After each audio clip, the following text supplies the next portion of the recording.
గౌరవనీయులు మాజీ మంత్రివర్యులు శ్రీ మోత్కపల్లి నరసింహ గారు మాట్లాడాల్సిందిగా సాదరంగా ఆహ్వానిస్తారు. సభాధ్యక్షురాలు దాసరి మంజుల గారు, హెచ్ఎం గారు కదా, హెచ్ఎం గారు, అదేవిధంగా ముఖ్య అతిథిగా విచ్చేసినటువంటి సోదరులు మన ఎమ్మెల్యే గారు, బడుగు బలహీన వర్గాల నాయకులు బీర్ల ఐలయ్య గారు, అదేవిధంగా మన మాజీ శాసనసభ్యురాలు సోదరిమణి వంగిడి సునీత గారు, అదేవిధంగా పెద్దలు గౌరవనీయులు మాజీ శాసనసభ్యులు వెంకటరెడ్డి గారు, అదేవిధంగా మన పాల డైరీ చైర్మన్ మధుసూదన్ రెడ్డి గారు, అదేవిధంగా అక్కగారు ఆవుట రామచంద్రారెడ్డి గారి కోడలు, అందరూ చప్పట్లు కొట్టాలి, ఆవుట రామచంద్రారెడ్డి గారి కోడలు సుశీలాదేవి గారు, అదేవిధంగా ముఖ్యంగా ఈ కార్యక్రమాన్ని ఎంతో శ్రద్ధతోటి వాళ్ళ తాతయ్య పేరును, వారి చరిత్రను ప్రజలకు తెలియజేయడానికి ఈ యొక్క క్రీడోత్సవాలు ఏర్పాటు చేసినటువంటి యంగ్ మ్యాన్ శ్రీకాంత్ గారికి, రెడ్డి అంటే ఆయనకి ఇష్టం లేదట, నేను రెడ్డి అని పెట్టుకోలేదు సార్ అని చెప్తున్నాను. చప్పట్లు కొట్టాలి, నిద్రపోయినట్టుంటే ఎట్లా? ఓకే ఓకే, సంతోషం. అదేవిధంగా ఈ వేదిక మీద ఉన్నటువంటి ఇతర పెద్దలందరికీ, అదేవిధంగా చాలామంది సోదరిమణులు అందరికీ కూడా, విద్యార్థులారా అందరికీ నమస్కారం, ప్రెస్ వాళ్ళకు కూడా నమస్కారం. అరే, చరిత్రకారులు కావాలి, చరిత్రకారులు కావాలంటే కష్టపడాలి. నాయకుడు ఎవడు? ఎవడు నాయకుడు? నాయకుడు అంటే ఏంది అసలు? నేను డిగ్రీ కాలేజ్ ప్రెసిడెంట్గా పోటీ చేస్తే అసలు నాయకుడు ఎవడు కావాలని ప్రశ్నించిన నేను విద్యార్థులు, జుట్టు వేసుకున్నోనా, లైట్ కొట్టేటోనా, అప్పుడు ఇంత హీల్స్ వేసేవాళ్ళు, అట్లా హీల్స్ పెట్టుకునే వాళ్ళనా? ఎవరిని అసలు నాయకుడికి ఎవరిని ఎన్నుకోవాలంటే ట్రాన్స్పరెంట్గా ఉండి, నాకు ఈ లోకంలో ఏదొద్దు, జనం కోసం బతకాలనుకునే వాళ్ళే లీడర్ కావాలి. ఆ రకంగా బతికినోడే లీడర్ అనేటువంటిది నాకున్నటువంటి అభిప్రాయం అని ఈ సందర్భంగా నేను తెలియజేస్తా ఉన్నా. అందుకే నేను ఆనాడు అన్ని ఆర్గనైజేషన్స్ ఉన్నాయి, పీడిఎస్ ఉన్నది, ఆర్ఎస్ ఉన్నది, ఎన్ఎస్సిఐ ఉన్నది, మన ఏబీవీపీ ఉన్నది, అన్ని ఆర్గనైజేషన్లు పక్కన పెట్టి మోత్కుపల్లి నరసింహులు గారిని ఇండిపెండెంట్గా బంపర్ మెజార్టీతో గెలిచిన విషయాన్ని గుర్తుపెడుతూ ఈ సందర్భంగా ఏదో కూర్చున్నా లేదా నిద్రపోతున్నారు, మరి ఎందుకు వచ్చినారు మీరు? నాయకులు కదా, చిన్నారులు జర్ర చెప్పే 4 ముక్కలు వినండి. విషయం ఏమిటంటే, ఆ జోర్లో, ఆ హుషారులో డిగ్రీ కాలేజీ ప్రెసిడెంట్గా గెలిచిన నేను, ఎన్టీ రామారావు గారు పార్టీ పెడితే నేను పోయి ఇట్లా నాకు టికెట్ కావాలని అడిగితే పైసా ఖర్చు కాకుండా, తిరగకుండా 5 నిమిషాలు నా బయోడేటా చూసి నాకు టికెట్ ఇచ్చిండు. సోదరులారా, ఆలుట్ల కమలాదేవి గారి జీవితం చదువుతూ ఉంటే కళ్ళకు నీళ్ళు వస్తాయి. ఇంతకుముందు వెంకటరెడ్డి గారు చెప్పారు, ఎన్నేళ్ళప్పుడు అయింది పెళ్ళి? 11 yearsకి 11 ఏళ్ళు. ఇప్పుడైతే అసలు కేసు పెట్టాలి వాస్తవంగా, కానీ 11 ఏళ్ళు ఈమెకు, ఆయనకు 16 ఏళ్ళు. 16 ఏళ్ళేమో రామచంద్రారెడ్డి గారికి. ఇద్దరు మైనర్లే. ఆ ఇద్దరు కూడా పెళ్లి చేసుకొని ఏదో కాపురాన్ని కురకలే వాళ్ళు, కానీ పెళ్లి చేసుకొని ఒక విప్లవపూర్వకమైనటువంటి కార్యక్రమాన్ని ఎంచుకున్నారు. ఈ వ్యవస్థకు సేవ చేయాలని భార్యాభర్తలు అనుకున్నారు. ఆంధ్ర నిజాంకు వ్యతిరేకంగా పోరాటం చేయడానికి ఆంధ్ర మహాసభలో కూడా సభ్యులుగా ఎన్నుకోబడ్డారు. అంతేకాదు, పెత్తందారుల మీద పోరాటం. రామచంద్రారెడ్డి అంటే పెత్తందారి కాదు, కులాన్ని బట్టి పెత్తందారిని కాదు, వాళ్ళ క్రియలను బట్టి పెత్తందారు.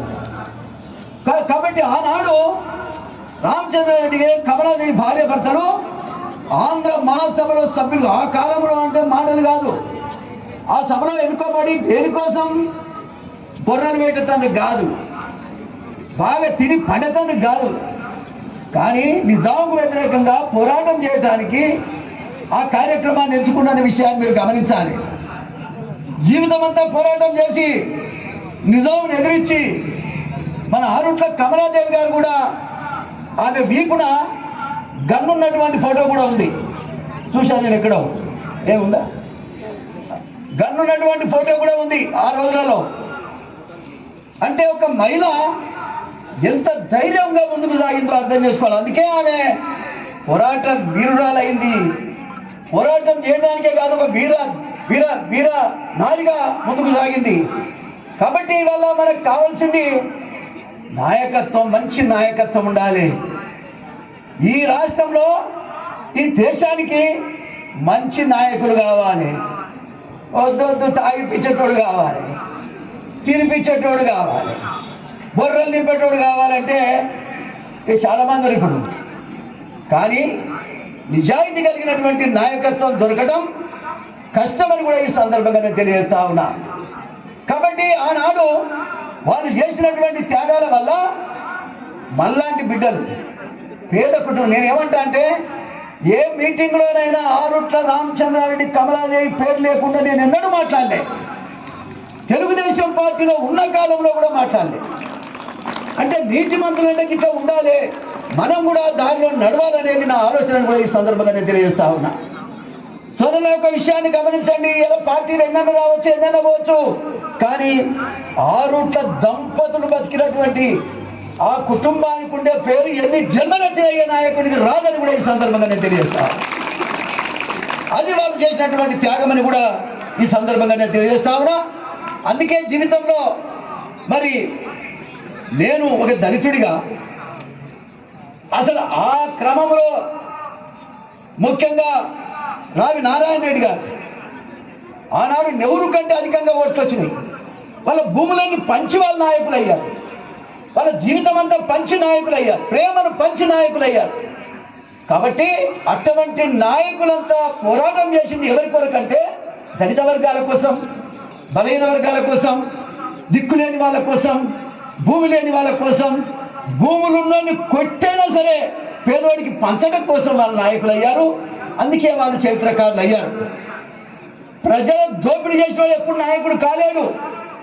ప్రజల కోసం బతికేవాడే నాయకుడు అయిన విషయాన్ని సందర్భంగా తెలియజేస్తా ఉన్నా. కొంతమంది అంటా ఉంటారు, ఈ నరసింహులు ఆయన తినడు, నన్ను తిననీయడని.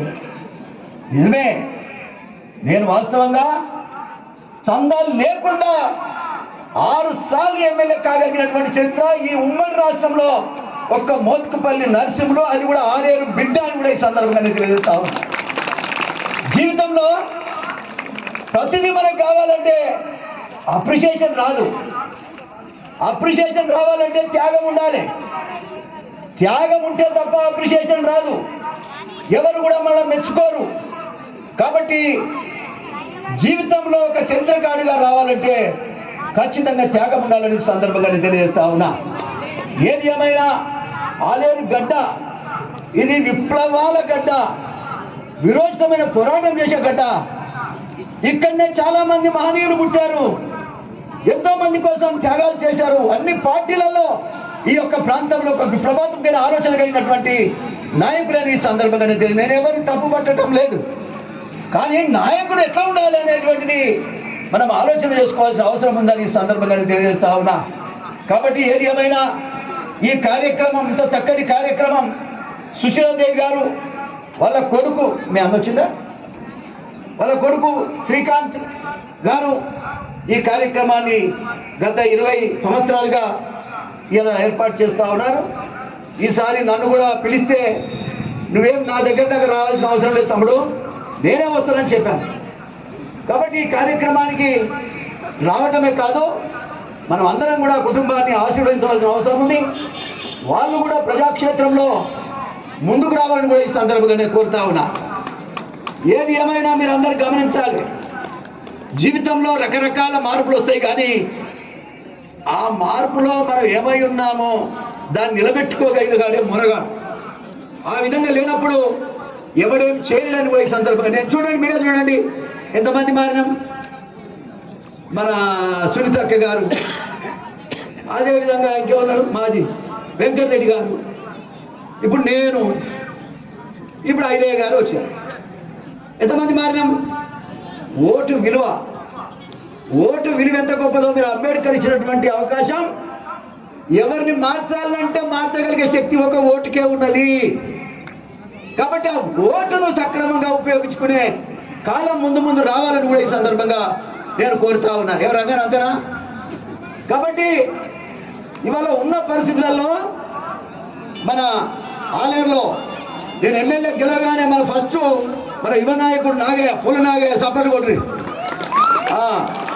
పూల నాగయ్య గారు, సార్ మేము ఇక్కడ ఆడుకోవటానికి ఏదైనా కార్యక్రమాలు చేసుకోవటానికి యువతకు క్లబ్ కావాలంటే ఆ కాలంలో 800 గజాలు స్థలం ఇచ్చిన ఆ స్థలాన్ని ఆసరా చేసుకొని ఇవాళ నాగయ్య ఈ రాష్ట్రంలో కానీ ఆలయంలో కానీ నల్లగొండలో కానీ ఒక మంచి నాయకుడిగా ఎదిగిండని కూడా ఈ సందర్భంగా నేను తెలియజేస్తా ఉన్నా. చప్పట్లు కొట్టాలి నాగయ్య గారు, చాలా సంతోషం. ఏది ఏమైనా ఆలేరు ప్రజల దీవెన నిజంగా చెప్పాలంటే 6 సార్లు గెలవగలిగే అదృష్టం నాకు వచ్చింది. కమలాదేవి గారు ఆ రోజులలోనే 3 సార్లు గెలవగలిగారు.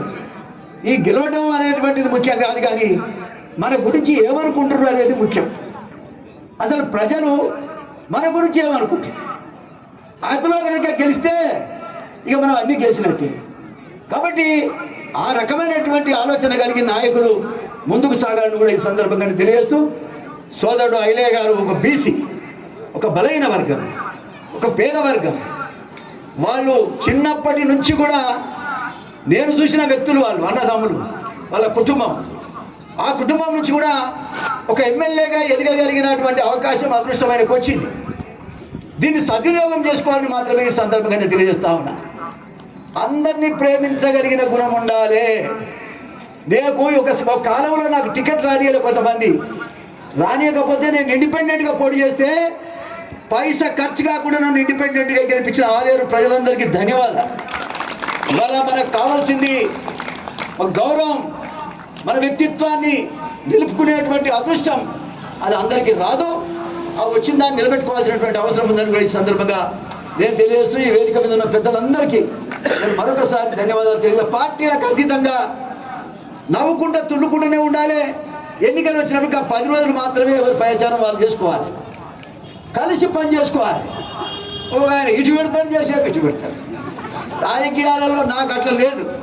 మాట్లాడకపోతే కూడా అడిగిపోతే వింటాను అనేసి పిలిచి మాట్లాడే పరిస్థితి నాకు.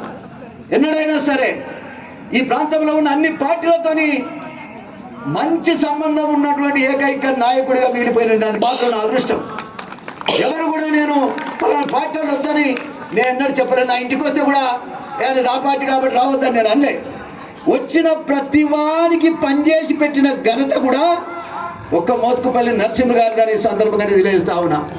కాబట్టి ఈ ప్రాంతంలో ఈ అభివృద్ధి అంతా కూడా ఈ గ్రౌండ్ చూస్తే నేను ఇండిపెండెంట్గా పోటీ చేసినప్పుడు 10 గంటల వరకు ఈ గ్రౌండ్ అంతా నిండి నన్ను ఆశీర్వదించిన ఆలేరు ప్రజలను కూడా ఈ సందర్భంగా తెలియజేస్తా ఉన్నా.